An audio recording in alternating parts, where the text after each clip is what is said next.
అందరికీ నమస్కారం అండి. నేను మీ పల్లెటూరి సీను. పల్లెటూరి వారి మాట పాట అన్నటువంటి శీర్షికన ఈరోజు మాట అండి, సంధ్యాకాలపు మాట. అదే బంధాలు అనుబంధాల మాట. ఏంటి బంధం అంటే ఏమిటి, అనుబంధం అంటే ఏమిటి అనేటటువంటి విషయాన్ని గురించి మనము కాస్త విపులంగా తెలుసుకుందామండి. బంధం అనేటటువంటిది బయట నుండి వస్తుంది. అనుబంధం అనేది ఇంట్లో నుండి బయలుదేరుతుంది. అనుబంధం తెంచుకోలేనిది, బంధం తెంచుకోవచ్చు. ఇప్పుడు స్నేహబంధం ఎప్పుడు తెగిపోతుందో తెలియదు. స్నేహబంధం ఎలాంటిదంటే గాలిపటం లాంటిది. గాలిపటానికి ఉండేటటువంటి దారము ఏ క్షణమైనా తెగిపోవచ్చు. స్నేహబంధం కూడా అలాంటిదే.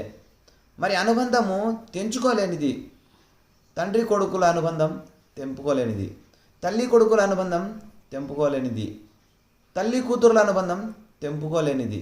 ఇలా తెంపుకోలేనటువంటి బంధాలు కొన్ని ఉంటాయి, అవే అనుబంధాలు. ఈ బంధాలలో పేగు బంధాలు కొన్ని ఉంటాయి. మన పేగు బంధము తల్లికి కొడుకు కూతురు పేగు బంధాలు.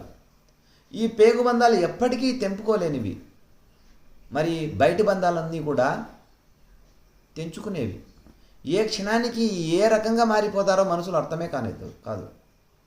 డబ్బుంటే అనుబంధం పెరుగుతుంది, డబ్బు లేకుంటే అనుబంధం తెగిపోతుంది. అందుకే గాలిపటం లాంటిది బయటి బంధం. అందుకే బంధం తెగిపోయేది, అనుబంధం తెగిపోనిది అని అంటారు. భార్యాభర్తల అనుబంధం కూడా తెగిపోవచ్చు కొన్ని సందర్భాల్లో. తర్వాత తల్లి కొడుకుల అనుబంధం, తండ్రి కొడుకుల అనుబంధం ఎప్పటికీ తెగిపోనిది. అలాగే అన్నా చెల్లెల అనుబంధం కూడా ఎప్పటికీ తెగిపోనిది. మరి తెగిపోయేటటువంటి బంధాలు కొన్ని ఉంటాయి. ఏంటివి అవి?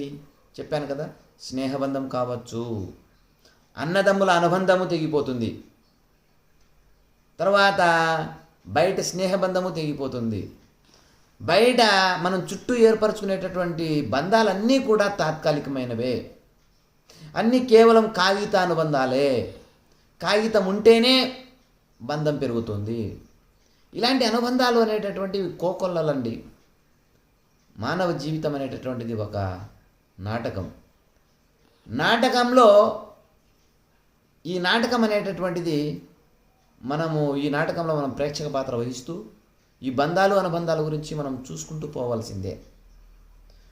మనము